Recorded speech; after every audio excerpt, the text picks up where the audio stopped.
ఏపీలో కూటమి ప్రభుత్వం ఏర్పడి నెలలు గడుస్తున్నాయి. అయినా క్యాబినెట్లో ఖాళీగా ఉన్న ఒక్క స్థానం మాత్రం భర్తీ కావటం లేదు. ఆ cabinet berth deputy CM Pawan Kalyan సోదరుడైన నాగబాబుకి కన్ఫర్మ్ అయ్యింది అంటున్నారు. ముఖ్యమంత్రి చంద్రబాబు ఆ విషయాన్ని అధికారికంగానే ప్రకటించారు కూడా. అయితే నాగబాబు ఎమ్మెల్సీ అయ్యాక కూడా ఆ లాంఛనం పూర్తి కాలేదు. ఈ నెలాఖరికి నాగబాబు ఎమ్మెల్సీగా ప్రమాణ స్వీకారం చేసే టైంలోనే మంత్రి పదవి వరుస్తోందా, లేకపోతే ఇంకేమైనా లెక్కలతో ఆ తతంగం ఇంకా పెండింగ్ పడుతుందా?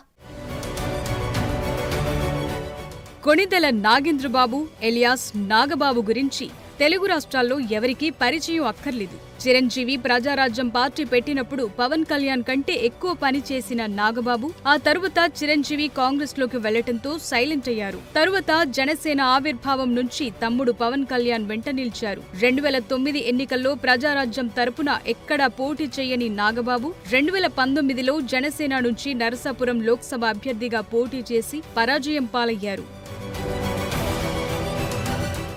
మొన్నటి ఎన్నికల్లో అనకాపల్లి నుంచి లోక్సభకి పోటీ చేయాలని నాగబాబు భావించినట్టు ప్రచారం జరిగింది. అయితే ఆ సీట్ బీజేపీకి కేటాయించడంతో ఆయన పోటీ నుంచి విరమించుకున్నారని చెప్తుంటారు. ఎన్నికల్లో కూటమి ఘన విజయం సాధించడం, జనసేన 100% స్ట్రైక్ రేట్ సాధించడం, జనసేనాని పవన్ కళ్యాణ్ డిప్యూటీ సీఎం అవటంతో నాగబాబుకు కూడా పదవి ఖాయమనే ప్రచారం 7-8 నెలలుగా సాగుతోంది. తాజాగా నాగబాబు ఎమ్మెల్సీగా ఎన్నికయ్యారు. ఈ నెలాఖరుకి మండలిలో పాత ఎమ్మెల్సీల పదవీకాలం ముగుస్తుండటంతో ఆయన ఎమ్మెల్సీగా ప్రమాణ స్వీకారం చేయనున్నారు.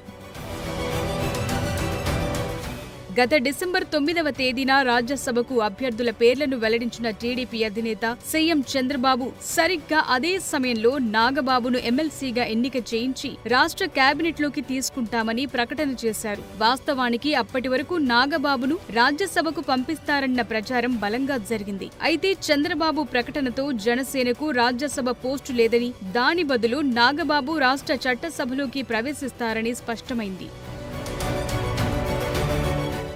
చంద్రబాబు ప్రకటనపై పవన్ కళ్యాణ్, నాగబాబు సహా జనసేన నేతలెవరూ స్పందించకపోవటం అప్పట్లో చర్చనీయాంశమైంది. చంద్రబాబు తలచుకుంటే మంత్రిని చేయటానికి ఈ ఎమ్మెల్సీ తంతేమీ అడ్డు కాదు.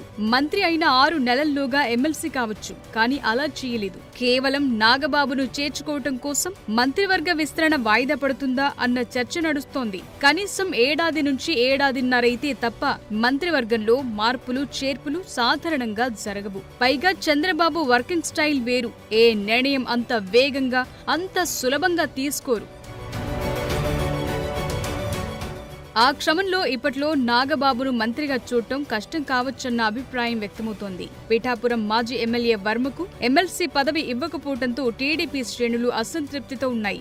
జనసేనకు అంత ప్రాధాన్యత ఇస్తుండటంపై పిఠాపురం తెలుగు తమ్ముళ్లు అసహనం వ్యక్తం చేస్తున్నారు. ఇప్పుడు నాగబాబుకు మంత్రి పదవి ఇస్తే అసంతృప్తి మరింత పెరుగుతుంది. వర్మ, కిమిడి నాగార్జున ఇంకా చాలా మంది అర్హులైన నాయకులు బ్యాక్ బెంచ్ లో కూర్చుని వెయిటింగ్ లో ఉండగా నాగబాబుకు వైల్డ్ కార్డ్ ఎంట్రీ ఇస్తే ఇబ్బందని చంద్రబాబు సంశయిస్తున్నారన్న ప్రచారం జరుగుతోంది. వెయిటింగ్ లిస్టులో ఉన్న టీడీపీ నేతలకు న్యాయం జరిగాకే నాగబాబుకి అమాత్య పదవి దక్కుతుందన్న టాక్ వినిపిస్తోంది.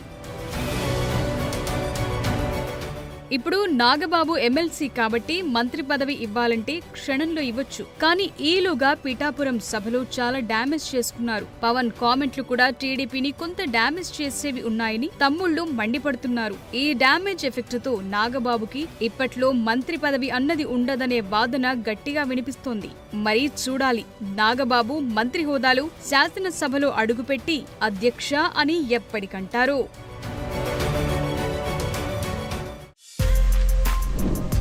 For more videos like this, subscribe Big TV channel.